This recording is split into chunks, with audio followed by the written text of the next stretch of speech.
Sepang ya. Yang pertama adalah tempoh hari kita pernah datang ke sini dah, Pulau Meranti, di mana ada lampu dia telah condong, patut nak runtuh dekat traffic light. So kita dah tolong buatkan aduan dengan JKR. Mudah-mudahan mereka akan perbaiki ya. Sudah 3 penggal ya, langsung tak buat apa-apa ya. Itu benda-benda yang kita nak lakukan untuk orang-orang tempatan kat sini ya. Kedua adalah jalan pun memang teruk gelap gelita, sangat gelap, memang takkan nak hidup dalam gelap ya. So mudah-mudahan itu pun kita akan selesaikan. Yang lagi satu adalah jalan masa jalan datang, dan dalam situ jalan-jalan kan Pulau Meranti kan, ikutkan the main road pun macam naik kuda datang sini ya. Memang sangat teruk berlopak-lopak, berlubang-lubang. So kita memang nak datang nak selesaikan masalah orang-orang tempatan untuk orang-orang Sepang ya. Bukan nak selesaikan masalah dunia ya. Kalau orang Sepang pun tak boleh jaga buat apa kan. Okey. So untuk membuktikan bahawa yang saya ni memang jujur dan ikhlas seperti di manifesto, saya telah berjanji dan telah signkan satu surat akuan bahawa gaji saya 100% saya akan dermakan kepada orang-orang Sepang ya. Orang pertama di Malaysia yang buatkan demikian ya, ada sign surat akuan sebab saya seorang peguam. So mesti buat sesuatu yang kira dari sisi undang-undang tu adalah boleh buat sesuatu. Kalau saya tak buat, tak kotakan, maka tuan-tuan dan puan-puan boleh ambil tindakan undang-undang terhadap saya ya. Okey, sekarang alhamdulillah sudah ada 5 orang calon ya, 5 orang calon telah mengikut langkah saya untuk mendermakan gaji mereka ya. So ini kita mesti naikkan taraf kita harus panggil kalau boleh insya-Allah 222 orang ya, harus semua member parlimen dermakan gaji mereka ya, harus. Sebab kenapa? Kerana ini adalah wang rakyat. Sekian kita memang susah, begitu susah, sekian lama pun susah, harus kita dermakan ya. Tak ada sebab malu-malu ke tak payah malu, terus derma je, simple. 100% harus dermakan ya. Patut akan tanya macam mana member parlimen nanti nak hidup kan. Ada dia punya allowance ya. Allowance dia tu memang lebih dari cukup, lebih dari cukup untuk member parlimen hidup. So memang mereka patut kesemuanya patut dermakan gaji ya. So saya juga orang kedua di dunia ni ya untuk buat demikian. Orang pertama adalah presiden di Amerika. Okey. So selepas ini kita nak bincangkan pada isu banjir, kota warisan banjir. Baru pagi tadi saya sendiri telah turun pergi tengok kan tempat orang asli dekat belakang kota warisan, 5 km daripada kota warisan di tebing sungai. Kita memang dah letak Facebook. Saya sendiri telah pergi tolong, nangis kakak tu sebab dia punya abang tinggal kat rumah. Tertinggal kat rumah, kaki tak boleh jalan, air tengah naik. So nangis dia. So kita bawa kereta, bawa dia, alhamdulillah sempat kami bawa dia keluar, letak dia di komuniti ya, dekat Dengkil. Ya, memang orang asli di rumah dan orang Melayu juga yang kena. So itu memang kita telah buat. Memang kita mestilah bersatu padu ya. Okey, so masalah banjir. Saya datang sini, kita beritahu masalah, kita mesti beritahu macam mana nak selesaikan masalah. Tak guna kita datang, beritahu semua orang masalah, lepas tu bye-bye balik. No. Kita memang niat kita ikhlas, kita nak kerja, kita nak selesaikan masalah. So masalah banjir ni, macam mana kita nak selesaikan. Yang lain ni memang kata kita nak besarkan sungai, nak dalamkan sungai, itu memang kita patut buat. Tapi yang lebih baik itu, yang lebih mujarab adalah kita harus memohon tanah di pejabat tanah. Pelik sungguh, tak ada satu orang pun pergi memohon. Free, tanah memang free. Sepang bagus, alhamdulillah, kerana kita banyak tanah. So kita pohon tanah tu, kita korekkan tanah tu, kan jadikan dia tempat tadahan air. So tempat yang banjir kita boleh salurkan air dia, macam kalau KL tu Sematang lah kan. So sini kita korekkan, buat parit-parit, kita salurkan air tu ke tempat tu, jadikan tempat tadahan tu lombong. Lepas tu boleh kita bela ikan, bela itik, tepi-tepi kita tanam sayur. So mudah-mudahan tak banjir lagi lah. Kita mesti jadikan Sepang tempat pertama di Malaysia ni yang tak ada banjir. Memang boleh buat. Dan kalau kita nak beli tanah memang impossible, tak larat. Tapi kita boleh pohon tanah di pejat tanah, itu free ya. Kita boleh buat, boleh selesaikan ya. Dan lagi satu adalah hospital ya. Hospital pun kita harus dapatkan. Hospital paling dekat pun kena pergi, kalau tak silap yang kena pergi sama ada Cyberjaya ataupun Banting. Ini memang terlalu jauh ya. Kita tengok kat Dengkil ada klinik kesihatan sahaja. Dengkil, Sungai Pelik tak ada dekat sini, this area memang tak ada. Sepang ni memang tak ada hospital. So kita mesti dapatkan hospital juga. So saya ulangi ya, benda yang kita masalah kat sini yang kita harus selesaikan. Pertama adalah lampu-lampu jalan yang memang kalau ada lampu dia pun tak nyala.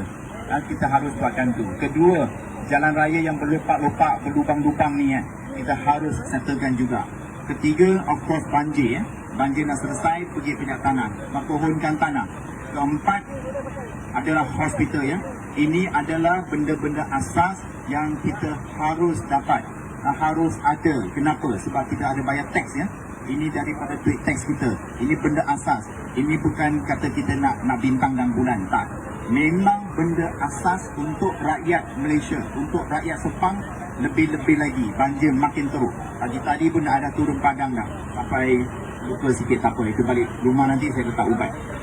So, memang 4 benda ni kita mesti dapatkan benda yang asas ya.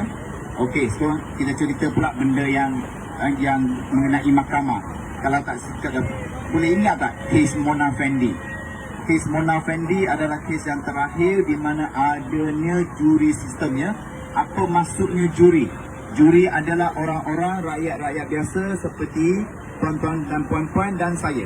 So dipilih, juri dipilih daripada rakyat-rakyat dari semua jenis kaum, semua jenis pekerjaan tak kisah you kerja doktor ke, you kerja sebagai jururawat ke, cakui tiaw ke, kan, jual apam balik ke, tak kisah. Dia akan ambil, dipilih mungkin 15, 17, 19 orang dipilih untuk mendengarkan satu kes dan akan jatuh hukum. Maksudnya hukuman akan dijatuhkan terhadap orang kena tuduh OKT ni oleh juri ni. Lawyer akan, of course dia akan argue lah kan, persembahkan lah kenapa tak salah ini itu kan.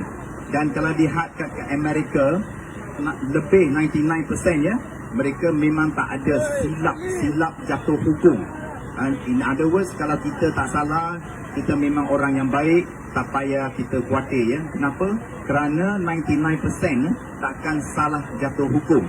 Kedua kebaikan adalah dengan juri sistem ni, masa dapat dijimatkan, satu kes kita boleh selesai insyaAllah dalam tempoh 1 tahun sahaja. Yang kat sekarang kat High Court, kalau kita kalah kita pergi Mahkamah Rayuan. Kalau Mahkamah Rayuan kita kalah, kita pergi Mahkamah Persekutuan ya. Rayu High Court pergi Court of Appeal mungkin 3 hingga 5 tahun atau 10 tahun, tak tahu ya. Lepas tu rayu dari Mahkamah Rayuan ke Mahkamah Persekutuan mungkin another 5 sampai 10 tahun ya. Rayu punya rayu sampai kan kita semua dah tua, lepas tu kes kita tinggal lupa. Kita tak ingat dah kan. Lepas tu orang yang buat jahat tu, yang OKT yang memang dah kena jatuh hukum tu, dia boleh merayau-rayau, boleh nyanyi-nyanyi ya, nyanyi lagu-lagu semua dia boleh buat. Tak adil lah kan, mana adilnya. So kita harus adakan satu juri sistem ya. Juri sistem kan, juri sistem ni memang ada. Sebelum Mona Fendi memang ada dalam kita punya bab CPC, dalam punya Criminal Procedure Code tu memang ada. So tak susah nak kembalikan juri sistem. Ini adalah untuk secara direct memberikan lebih keyakinan kepada rakyat-rakyat ya. Supaya seseorang tu kalau dia memang tak salah, jangan khawatir lah. Memang dia tak akan kena hukum punya. Okey, itulah. Ketiga, let's talk about case jerebu. Macam mana kita nak selesai ya? Macam saya katakan tadi ya, saya datang, saya beritahukan masalah, kemudian kita cari jalan keluar ya. InsyaAllah memang ada ya. Kalau case jerebu tahun ni tak ada kan, hujan, banjir kan, teruk lah. Kalau jerebu tu sebab ada kebakaran berlaku. So kita boleh pakat dengan negara-negara jiran seperti Singapura, Brunei, Vietnam. Kita pakat ramai-ramai, kita jumpalah Presiden Jokowi, kita minta dengan dia kalau boleh kita nak sewa. Tak baik kita pergi beli kan, kita sewa mungkin separuh Kalimantan ya. Kita sewa ribu-ribu, ratus-ratus ribu hektar kita sewa. Lepas tu pokok-pokok tu kita tebang, kita beli mesin dengan adanya rakan kongsi yang kaya raya seperti Brunei kan, Singapura, all that, kita boleh kongsi beli mesin tebang pokok-pokok tu tak payah bakar, kita jadikan dia sebagai baja. Lepas tu tanah-tanah kosong tu kita boleh tanam lah, musang ting ke, apa-apa jenis tanaman pun boleh. Lepas tu kita boleh kongsi 50-50 dengan kerajaan Indonesia. So kira win-win, semua orang baik. So Malaysia, Asia Tenggara tak ada jerebu dah. Lepas tu dapat hasil-hasil buah-buahan kan. Macam katalah mungkin musang ting ke, ataupun buah naga ke, apa-apa je lah kita boleh tanam. Tak payah, tak perlu kita nak bakar hutan, jerebu, habis jerebu satu Asia Tenggara. Itu solution dia ya. Itu adalah cara kita nak selesaikan masalah ya. Okey, apa kata kita cakap pasal bincang pasal ekonomi pula ya. Pertama kan, yang pertama banyak tempat saya pergi seperti Salak Tinggi, Sungai Pelek tu, banyak peniaga-peniaga, dia orang macam kakak-kakak kat sini lah, kena abang-abang sini kan. Jual-jual barang ni dekat ada pasar malam tak ada masalah. Tapi masalah adalah pasar malam ni bukan tiap-tiap malam. Kalau seminggu mungkin sekali atau 2 kali sahaja. Masa-masa selebihnya kena niaga kat mana? Dekat tepi-tepi jalan-jalan kan. Lepas tu dia tak mau bagi permit dengan kita. Betul tak Kak? Tak ada permit. Lepas tu datang MPS ke, Majlis datang, dia nak angkut barang kita, nak bagi dia saman. Kesian lah kan. Kita cuma nak hidup je. Kenapa buat macam tu?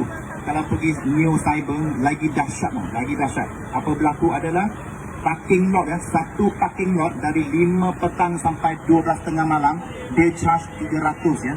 Cuba bayangkan, kita ambil 2 lot untuk jual goreng pisang, kita kena bayar 600 satu bulan ni. Boleh ke kita untung begitu banyak? 600 sewa 5 petang sampai 12 tengah malam. Kalau 9 pagi sampai 5 petang, tambah 140. RM440 tambah RM50 untuk cagaran, you kena bayar berapa ringgit? RM490 untuk jual goreng pisang ya. Sedih ya, kita dengar kita sedih ya. Oleh di situ memang saya janji saya akan lawan. Kita akan lawan habis-habis dengan mereka ya. Seperti saya katakan tadi, ya tuan-tuan dan puan-puan, saudara-saudari sekalian, insya-Allah tolong bagi undi ya dengan saya ya. Dekat kertas undi saya di nombor 3 ya, Daud Leong ya, nombor 3. Tolong berikan undi kepada saya, bagi saya sama-sama dengan tuan-tuan dan puan-puan supaya kita boleh membuat perubahan ya. Perubahan cuma boleh berlaku melalui parlimen. Biar saya masuk parlimen, biar saya akan kat situ untuk dapatkan peruntukan seperti saya katakan tadi, 4 benda asas yang kita mesti dapatkan untuk orang Sepang ya. 4 benda-benda ni. Pertama, lampu jalan ya, gelap gelita sekarang kita ya. Kedua, jalan yang berlupak-lupak macam naik kuda ya. Yang ketiga, hospital tak ada, mana boleh kan. Dan keempat, banjir. Kita mesti selesaikan banjir ya. Mesti selesaikan. Okey, tak boleh tangguh-tangguh lagi dah. Nyawa secara terancam ya. Mana tahu kan, mungkin besok pagi kena lagi teruk. Of course harap-harap janganlah. Memang kita kena doa lah kan, dan tawakal supaya tidak berlaku ya. So itulah kan. Tolonglah tuan-tuan dan puan-puan, tolong berikan undi itu kepada saya. Mudah-mudahan insya-Allah saya boleh berbuat sesuatu, saya boleh bawakan perubahan kepada orang-orang Sepang ya. Tuan-tuan dan puan-puan ya, tolong ya. InsyaAllah kita akan, of course kita akan jumpa semestinya. Memang ini kawasan yang memang saya akan datang, keep on coming ya. Kita memang akan datang lagi juga kan. So tuan-tuan puan-puan, sekali lagi minta ya, tolong berikan ya, berikan undi ni kepada saya supaya saya boleh masuk parlimen, supaya saya boleh dapat peruntukan, supaya kita boleh ubah, kita jadikan Sepang tempat yang lebih happy, lebih gembira, dan insya-Allah tak ada kena lagi malapetaka. Ya, tolong ya. Okay, Assalamualaikum, terima kasih dan selamat malam. Thank you, selamat bershopping ya. Terima kasih.